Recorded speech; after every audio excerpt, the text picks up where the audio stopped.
નમસ્કાર, હું હિરેન્દ્ર પંડ્યા. આજે આપણે ગુજરાતી સાહિત્યની પ્રથમ આત્મકથા મારી હકીકત વિશે વાત કરીશું. જૂનું નર્મ ગદ્યમાં નર્મદે લખ્યું છે, આ દેશમાં ઇતિહાસ અને જન્મચરિત્ર લખવાની વિદ્યા સારી પેઠે ખેડવામાં આવી નથી. રાજદરબારી ઇતિહાસો તો જૂઠા સાચા કેટલાક મળી આવશે, પણ જન્મચરિત્રના તો વાંધા જ. માટે હવે આશા રાખીએ છીએ કે હવેથી નામાંકિત પુરુષોના જન્મચરિત્ર લખી રાખવાનો ચાલ પડવા માંડે તો ઘણું સારું. નર્મદે મારી હકીકત લખીને આવો નવો ચાલ પાડ્યો. એ પહેલાં દુર્ગારામ મહેતાની માનવ ધર્મ સભાની નોંધ પોથીમાં એ સંસ્થાની સાથે તેમના જીવનના ટાંચણો છે, પરંતુ તેમાં આવી સભાનતા નથી. મધ્યકાળમાં તો આપણો સર્જક પરલોકની સાથે જોડાયેલો હતો. હું ને હાંસિયામાં રાખતો હતો. પ્રેમાનંદ જેવો કવિ પણ ભટ્ટ પ્રેમાનંદ નામ જ મિથ્યા એવું કહે છે. અંગ્રેજી શાસનથી આ પરિસ્થિતિ બદલાઈ અને પરલોકના બદલે આ લોક કેન્દ્રમાં આવ્યો. તેમાંય નર્મદ તો સવિશેષ આ નવી હવાને ઝીલનારો સર્જક.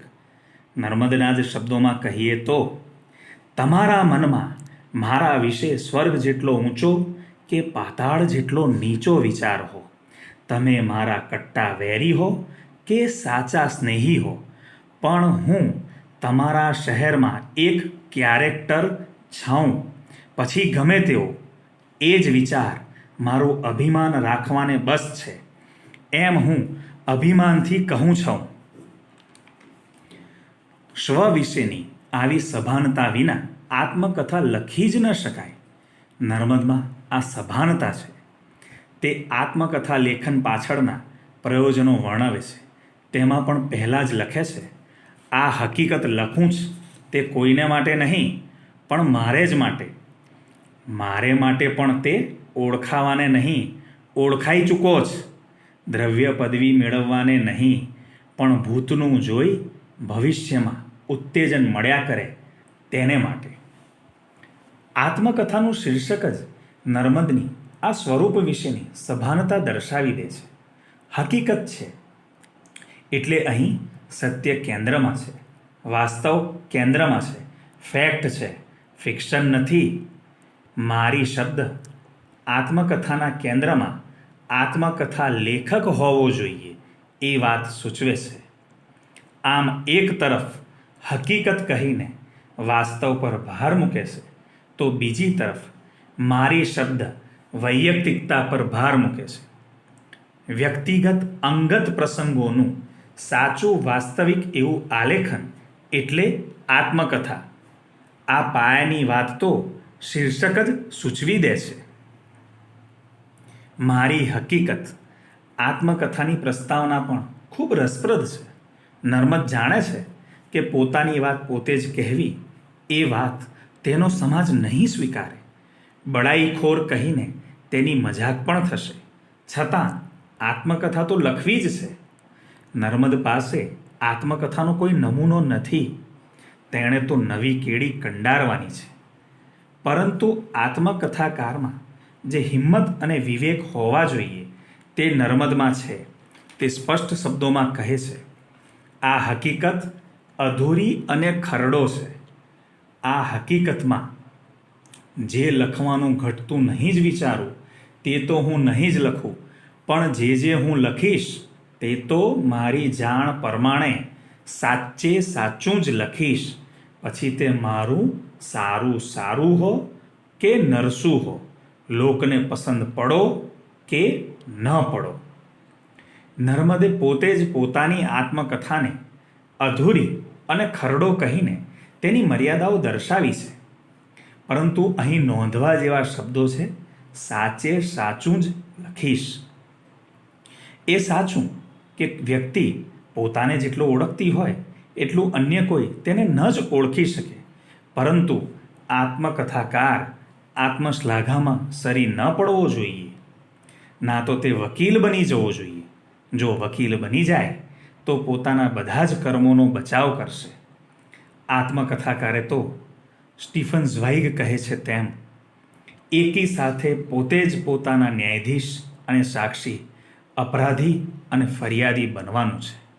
અહીં માત્ર સ્વનિરીક્ષણની વાત નથી, અહીં તો પોતાના દોષોના આલેખનની વાત છે. પોતાની મર્યાદાઓને ઢાંકવાની નથી, પૂર્ણપણે અનાવૃત્ત થવાની વાત છે. ગાંધીજી પણ સત્યના પ્રયોગોમાં લખે છે, કહેવા યોગ્ય એક પણ વાત હું છુપાવવાનો નથી. સાથે જ આત્મકથાકારે આલેખન વખતે વિવેક પણ જાળવવો પડે છે. સંપર્કમાં આવેલ અન્ય વ્યક્તિઓનું અહિત ન થાય એની કાળજી લેવી પડે છે. નર્મદે આ કાળજી લીધી છે. પોતાના જીવનના 33 વર્ષની કથા 10 વિરામોમાં આપી છે. અહીં નર્મદ વ્યક્તિ તરીકે, સુધારક તરીકે અને સર્જક તરીકે જોવા મળે છે. કુટુંબીજનો અને મિત્રોના વ્યક્તિચિત્રો પણ અહીં જોવા મળે છે. દલપતરામ પ્રત્યેનો દ્વેષ પણ તેણે છુપાવ્યો નથી. આત્મકથા એટલે સત્યનું આલેખન એમ માનવું એ અધૂરી સમજ છે. તેમાં સત્યની સાથે જ વ્યક્તિગત સંવેદનો, તત્કાલીન સમાજ, ભાષા વિષયક સભાનતા ઇત્યાદિ બાબતો પણ ખૂબ મહત્વની છે. ડૉક્ટર સતીશ વ્યાસ આત્મકથાની ભાષાને ખૂબ અગત્યની માને છે. છેવટે તો આત્મકથાકાર ભાષા વડે જ પ્રગટ થતો હોય છે.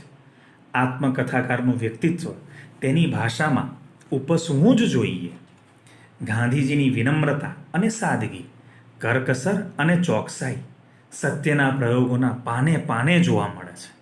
નર્મદની આત્મકથામાં તેનો બંડખોર મિજાજ, સુધારક તરીકેની મથામણો, તેનું મનોમંથન તો ભાષામાં ઝીલાયું જ છે. સાથે જ દલપતરામ પ્રત્યેનો દ્વેષ, હરીફાઈનો ભાવ ઉપરાંત તેમની કવિતા પ્રત્યેનું માન પણ ઝીલાયું છે. અલબત્ત તેનો અર્થ એ નથી કે નર્મદની આત્મકથા સર્વાંગ સંપૂર્ણ છે. અનેક વિદ્વાનોએ નોંધ્યું છે તેમ નર્મદે પ્રણય પ્રસંગોનું આલેખન સાંકેતિક રીતે કર્યું છે. પણ આંદ્રે મોરવા કહે છે તેમ it is better in such matters to suggest than to describe. વળી નર્મદ પણ આ વિશે સભાન છે. તે પોતે જ આત્મકથાના અંતે લખે છે, પ્રીતિ મૈત્રી સંબંધી દ્રવ્ય સ્વાભાવિક ગુણ વિશે મારા જ કરેલા વિવેચન સંબંધી હાલ લખવાથી મને તો થોડું પણ મારા સંબંધીઓને ઘણું જ નુકસાન થાય અને સાધારણ બુદ્ધિના બીજા લોકમાં પણ વેળાએ નઠારું પરિણામ થાય તેવી હોહો થઈ રહે તે વાતે ઘટતે પ્રસંગે ઘટતી રીતે લખાય તેમ લખવાને મુલતવી રાખું છું. આત્મકથા વાંચતી વખતે ભાવકે પણ એ વાત યાદ રાખવી રહી કે દરેક વ્યક્તિ છેવટે તો પોતાના જમાનાનું સંતાન છે. નર્મદની આત્મકથામાં તેનો જમાનો પણ ઝીલાયો છે. તે સમયની શિક્ષણ વ્યવસ્થા અને સામાજિક સંરચના વિશે સારી એવી માહિતી મારી હકીકતમાંથી મળે છે. એક ઉદાહરણ જુઓ. નર્મદના સમયમાં ગૃહસ્થ અને ભિક્ષુક નાગર વચ્ચે ભેદ હતો. નાતના જમણવારમાં ભિક્ષુક નાગર સ્ત્રીઓએ કાંચળી પહેર્યા વિના જમવા માટે જવું પડતું. નર્મદે આ કુરિવાજને પડકાર્યો. પોતાના કુટુંબની સ્ત્રીઓને કાંચળી પહેરીને જમવા મોકલી. ઉહાપો થયો, પરંતુ કુરિવાજ દૂર થયો. એ જ રીતે વૈષ્ણવ મહારાજ જદુનાથ સાથેનો પ્રસંગ પણ ધર્મગુરુઓની સમાજ પરની મજબૂત પકડને દર્શાવે છે. વધતે ઓછે અંશે આજે પણ આપણો સમાજ આવી પકડમાં સપડાયેલો જ છે. નર્મદ જેવી અગ્રણી વ્યક્તિની આત્મકથા વાંચીએ એટલે તેના વ્યક્તિત્વની સાથે સાથે તત્કાલીન સમાજનું ચિત્ર પણ વાંચવા મળવાનું. પરંતુ આત્મકથાકારે એ વાત હંમેશા યાદ રાખવી જોઈએ કે આ દસ્તાવેજીકરણ શુષ્ક ન બની જાય. પ્રથમ વિરામમાં જન્મ, જ્ઞાતિ, ગોત્રની વાત કરતી વખતે થયેલું બિનજરૂરી લંબાણ નર્મદને પોતાને પણ ખટક્યું છે, પરંતુ આવી કેટલીક મર્યાદાઓને બાદ કરતાં નર્મદની આત્મકથા સ્વરૂપની દૃષ્ટિએ અગત્યની બની રહે છે. નર્મદ આત્મકથા લેખન પાછળના પ્રયોજનો જણાવતા કહે છે, પોતાની કથા પોતે જ લખવી એવો નવો ચાલ દાખલ કરવો. મિત્રોનો આગ્રહ કે તમારી હકીકત અમને આપો. પોતાને પણ સ્વપરીક્ષણની તક મળે. મૃત્યુ પામ્યા પછી કેટલીક હકીકતો સાચી કે ખોટી તેનો ખુલાસો મળતો નથી. આ પ્રયોજનો વર્ણવ્યા પછી નર્મદ રમૂજ કરતા કહે છે કે મારો જન્મ દિવસે થયો કે રાતે એનો તો અત્યારે જ કુટુંબીજનોમાં વિવાદ છે. આ પ્રયોજનો સ્પષ્ટ કર્યા બાદ તે સત્યના આલેખનની પ્રતિજ્ઞા કરે છે. કુલ 10 વિરામમાં નર્મદે પોતાના 33 વર્ષના જીવન પ્રસંગોનું આલેખન કર્યું છે. અહીં સ્લાઇડમાં વિરામના જે નામ આપ્યા છે તે ડૉક્ટર રમેશ શુક્લ દ્વારા સંપાદિત મારી હકીકતના આધારે આપેલા છે. સૌ પ્રથમ તો આજના વાચકને પ્રશ્ન થાય કે માત્ર 33 વર્ષના જીવનમાં એવું તે શું હોય કે કોઈ આત્મકથા લખી શકે? પરંતુ નર્મદનું જીવન એ સાધારણ જીવન નથી. એક તરફ આપણે નર્મદના જીવનના માત્ર 33 વર્ષો મૂકીએ અને એ પણ ક્યારના? આજથી 125 વર્ષ પહેલાના અગવડોથી ભરેલા. તેમાંય નર્મદ તો પૂરું કોલેજનું શિક્ષણ પામ્યો નથી, છતાં તેણે કરેલા કામ જુઓ. નવા પ્રકારની કવિતા, કોષ, આત્મકથા, નિબંધ, દાંડીઓ નામનું પત્ર, કવિતાનો આદર્શ, પિંગળ શાસ્ત્ર, દયારામ જેવા કવિઓના ચરિત્રો ઇત્યાદિ એવું તેનું સાહિત્ય ક્ષેત્રનું વિશાળ પ્રદાન. ઉપરાંત સમાજ સુધારક તરીકેના તેના કાર્યો જુઓ. જદુનાથ સાથેનો સંઘર્ષ, વિધવા પુનર્લગ્ન, મહિપત રામના પરદેશ ગમન વખતનો વિવાદ વગેરે. આ બધું એક પલડામાં મૂકો અને બીજા પલડામાં Facebook, Twitter, TikTok, Instagram, WhatsApp, ઇન્ટરનેટથી વિશ્વ સાથે જોડાયેલો કોલેજનું શિક્ષણ મેળવનાર આજનો યુવાન મૂકો. ત્યારે ખ્યાલ આવશે કે પલડું કોનું ભારે છે. ગુલામ ભારતમાં આઝાદ મિજાજનો નર્મદ મળે છે, પણ આઝાદ ભારતમાં ગ્લોબલાઇઝેશનના જમાનામાં પણ કેટલા નર્મદ જેવા યુવાનો મળે છે? આ દૃષ્ટિએ વિચારીએ તો આજથી આશરે 250 વર્ષ પહેલાં જન્મેલો નર્મદ આજે યુવાન જણાય છે. ઈસવીસન 1866માં લખાયેલી તેની આત્મકથા આજે પણ એટલી જ તાજી લાગે છે. વિરામ 2માં નર્મદ પોતાના વડીલો અને મા બાપનું ચિત્ર આલેખે છે. તેમાં નર્મદના પિતા લાલશંકરનું ચિત્ર ભાવક પર ઊંડી છાપ છોડી જાય છે. લાલશંકર સ્વભાવે શાંત અને ડાહ્યા હતા. લાલશંકરના અક્ષર સુંદર હતા. તેઓ લહિયાનું કામ કરતા. તેઓ સ્વાભિમાની હતા અને સ્વભાવે સંતોષી. નર્મદ પર તેમને ખૂબ સ્નેહ હતો. નર્મદના સુધારાના કાર્યોમાં લાલશંકર તેની પડખે રહેતા. નર્મદ પણ પોતાના નિબંધ અને કવિતા લખીને સૌપ્રથમ તેમની આગળ વાંચતો. પણ જ્યારે નર્મદ હદથી વધારે ફાટ્યો હોય ત્યાં તેઓ તેને ટોકતા પણ. નર્મદ પિતા લાલશંકરના પત્રોની પ્રશંસા કરતા કહે છે, જેમ અંગ્રેજોમાં પોપ, બૈરન ને કાઉપરના કાગળો વખણાય છે તેવા જ એના કાગળો હતા. અફસોસ તે મેં ફાડી નાખ્યા છે. એના કાગળોની ભાષા કેવી સરળ ને શુદ્ધ ને મતલબ દુનિયાદારીની શિખામણ આપતી ને સંસ્કૃત શ્લોકથી ભરેલી. હું ખરેખર કહું છું કે મારાથી તેના જેવા કાગળો કોઈ કાળે લખાવાના નથી. નર્મદની માતાનું નામ નવદુર્ગા. માત્ર 33 વર્ષનું ટૂંકું આયુષ્ય. તે ઘરકામમાં કુશળ, સુઘડ, ઉદ્યોગી, કરકસર કરનારી અને સંતોષી હતી. તેને લખતા, વાંચતા, ગીત ગાતા, ભરતા અને સીવતા સારું આવડતું. સ્વભાવે મળતાવડી અને ગરીબ સગા સંબંધીઓને મદદ કરનારી. એકવાર એક ધૂતારો બાવો લાલ શંકરને છેતરવા ગયો ત્યારે નવદુર્ગાએ તે બાવાને ધમકાવીને કાઢી મૂક્યો હતો.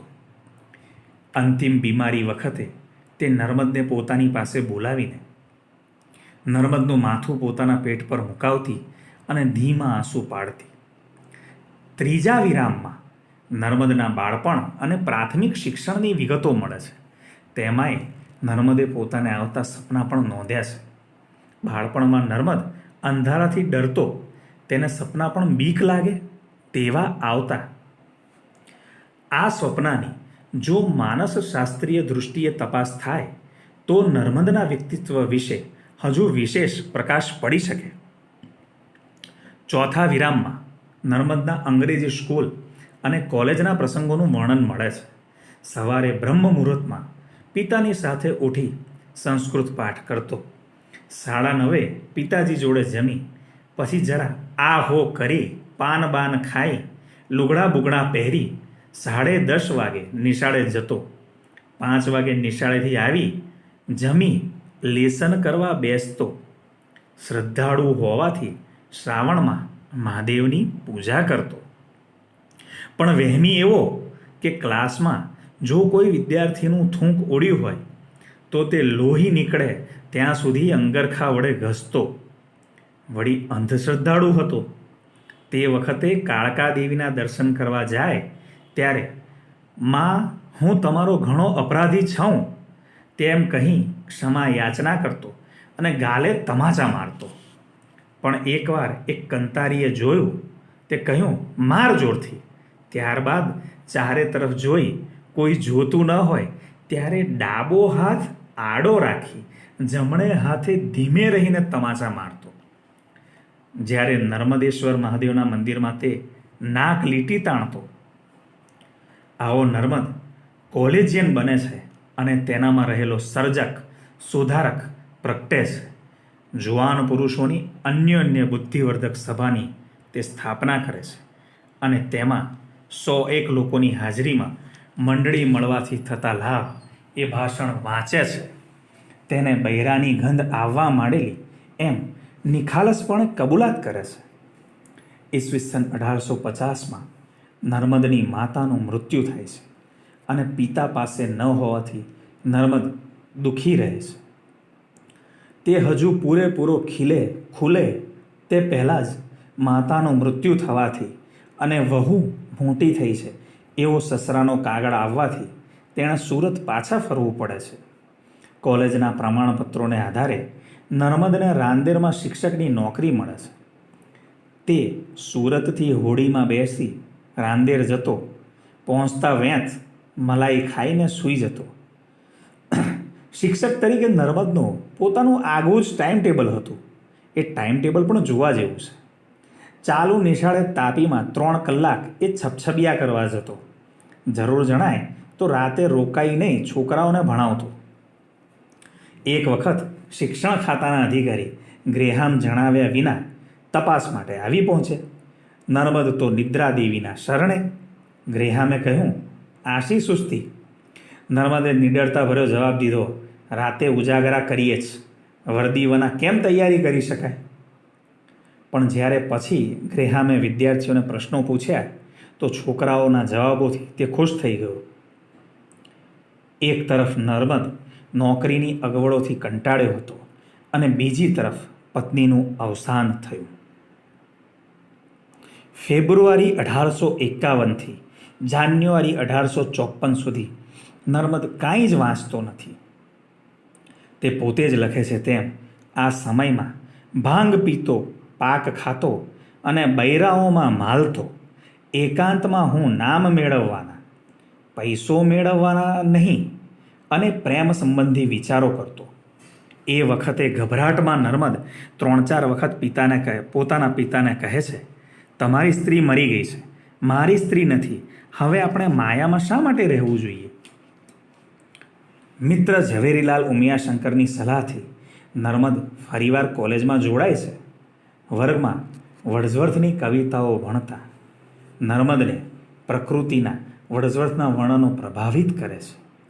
પરંતુ તેની ચલિત વૃત્તિ તો કાબૂમાં આવે છે ધીરા ભગતના પદો વાંચવાથી. ધીરા જેવા જ 4-5 પદો તે પોતે રચી નાખે છે અને તેમાંથી તેને અપૂર્વ આનંદ અને શાંતિનો અનુભવ થાય છે. એટલે તે વિચારે છે, ભણવું, કમાવું, માન મેળવવું, બૈરી કરવી એ સહુ આનંદને માટે છે ને મને જ્યારે પદો બનાવવાથી આનંદ થાય છે ત્યારે હું તો એ જ કામ કરીશ. શેર જુવાર તો મળી રહેશે.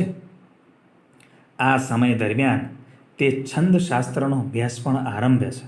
વળી પાછો બુદ્ધિવર્ધક સભામાં જોડાય છે. કોલેજના ભણવામાં હવે મન લાગતું નથી, તેથી કોલેજનો અભ્યાસ અધૂરો મૂકે છે. ગોકળદાસ તેજપાલ વિદ્યાલયમાં અને ત્યારબાદ સેન્ટ્રલ સ્કૂલમાં શિક્ષક તરીકે જોડાય છે. સાથે જ પિંગળ શાસ્ત્રની રચના કરે છે. તેની સમાંતરે અલંકાર અને રસનો અભ્યાસ પણ કરતો રહે છે. આ બધા વચ્ચે નર્મ કવિતાના 2 અંક પણ પ્રગટ થાય છે. નર્મદને સ્કૂલની નોકરી અડચણરૂપ જણાય છે. 10:30થી તે 5 લગી કાહું કાહું થાય. 10:30થી તે 5 લગી કાહું કાહું થાય એમ કહેતા નર્મદ પિતા લાલશંકરને જાણ કર્યા વિના જ 23 નવેમ્બર 1858ના રોજ નોકરી છોડે છે અને કલમના સામું જોઈને આંખમાં ઝળઝળિયા સાથે કહે છે, હવે હું તારે ખોળે છઉં. પણ ભલા માણસ, કવિતાથી તે કોનું ઘર ચાલ્યું છે? તે નર્મદનું ચાલવાનું. બાપ મનમાં તો ઘણા દાઝ્યા, પણ મોઢે તો એટલું જ કહ્યું કે ભાઈ, ઉતાવળ કરવાની શી જરૂર હતી? આખ્યાનો, કથા, વાર્તા કરીને ગુજરાન ચલાવવાનું નર્મદ નક્કી કરે છે. 2-3 હિન્દુ શેઠિયાઓ પાસે મદદ પણ માંગે છે કે જેથી નિરાંતે સંસ્કૃત ગ્રંથોનો અભ્યાસ કરી શકાય, સાથે હરિકથા ગવાય. પરંતુ કોઈકે મદદ કરી તો કોઈકે મશ્કરી. આ સમય દરમિયાન તે ધર્મ સંબંધી વહેમોમાંથી મુક્ત થાય છે. અંધશ્રદ્ધા સામે, જદુનાથ સામે તે લડે છે. નાણાં ભીડ હોવા છતાં તે પડી ભાંગતો નથી. આ જ વર્ષોમાં તે દાંડીઓનો આરંભ કરે છે. પિતાનું અવસાન થયું છે. અંગત અને જાહેર એમ બંને પક્ષે કોઈ કરતાં કોઈ પ્રોત્સાહન આપનાર બચ્યું નથી. એ સમયની પોતાની મનોદશા નર્મદ નીચેના શબ્દોમાં વર્ણવે છે. બાપના ઊભા વરસનો ખર્ચ, શહેરની ઘેલછાથી લોકોનું મન પુસ્તક વાંચવા તરફ ન હોવાને લીધે ચોપડીઓનું વેચાણ બંધ, ઘર ખર્ચ, તેમાં વળી જન્મથી હું હાથનો છૂટો, એટલે પછી પૂછવું જ શું? એ કારણથી મારું મન પૈસાની તરફથી ઘણું ઉદાસ રહેવા માંડ્યું. નર્મદની આત્મકથામાં તેના દલપતરામ સાથેના સંઘર્ષનો પણ ઉલ્લેખ છે. એ જ રીતે જદુનાથ મહારાજ સાથેનો વાદ વિવાદનો પ્રસંગ પણ ખૂબ અગત્યનો છે. જદુનાથનો ઈરાદો ટોળાને નર્મદ સામે ઉશ્કેરી નર્મદને મરાવવાનો હતો. અત્યારની ભાષામાં કહીએ તો મોબ લિન્ચિંગ. સુધારક મિત્રોએ નર્મદને સભામાં નહીં જવા પણ વિનવેલો, પણ નર્મદ તો એકલો સભામાં પહોંચી ગયો હતો. તેણે માત્ર પુનર્લગ્ન વિશે દલીલો નહોતી કરી, પરંતુ દિવાળી નામની વિધવા સ્ત્રીના ગણપત સાથે પુનઃ લગ્ન પણ કરાવ્યા હતા. એ સમયે પુનર્વિવાહ વિશે લોકોમાં તિરસ્કારની વૃત્તિ એ હદે પ્રબળ હતી કે પુનર્વિવાહની તરફેણ કરનાર જ્યાં બેઠો હોય ત્યાં એના ગયા પછી ચોકો કરી નાખવામાં આવતો. આવી પરિસ્થિતિ વચ્ચે પણ પુનર્લગ્ન કરાવવા એ વાત જ નર્મદના મિજાજને રજૂ કરનારી છે. ગુજરાતી ગદ્ય તો પહેલ વહેલું ખેડ્યું નર્મદે જ. અલબત્ત તેના નિબંધો જેટલું પ્રભાવશાળી ગદ્ય આત્મકથાનું નથી, પરંતુ નર્મદની મહોરવાળું, તેની સિગ્નેચરવાળું તો આ ગદ્ય છે જ. કેટલાક ઉદાહરણો જુઓ. નથી હું પંડિત, નથી હું જોધો, નથી હું ધર્મગુરુ, નથી શ્રીમંત ધોતાળ. અહીં નકારથી જ એ કંઈક છે તે સૂચવાય છે. ભાવનગરમાં ગાનારી બાઈનું નર્મદે કરેલું વર્ણન જોવા જેવું છે. પાસે મૂકેલા બે દીવાની ઝાંખી જોત, પીલીનો ગોરો ચહેરો, છૂટા બાલ, સતાર ઉપર રમી રહેલી આંગળી, ડાબા પગનો તાલનો ઠેકો, મસ્તીથી કમર ઉપરના આખા શરીરના ભાગનું ઝૂંકવું ને પાછા ટટ્ટાર થવું, ગોરા કપાળ ઉપર પરસેવાના ઝીણા બૂંદો અને આંખ ઉપર મસ્તીથી થતી લહેજતનો ભાર, એ સઘળાનું ચિત્ર હજી મારી આંખ આગળ રમી રહ્યું છે. ભાંજફોડ, ગેટકી, બજોડ્યો, ભણણી, હોલેદિલ, ધોતાળ, કાગળિયું જેવા તળપદા શબ્દો નર્મદે છૂટથી વાપર્યા છે. અરે લાગણી અને સ્વદેશાભિમાન જેવા શબ્દોનો સર્જક પણ આ નર્મદ જ છે. ડૉક્ટર સતીશ વ્યાસ કહે છે તેમ નરી પારદર્શી, સોંસરી, બળકટ, ઉત્સાહ આવેગ સંમિશ્રિત, વાગછટા વૈવિધ્યસભર, સરળ અને સાદગીપૂર્ણ નર્મ ભાષાએ ઉત્તર આત્મકથાઓ માટે પણ નોંધપાત્ર નમૂનો પૂરો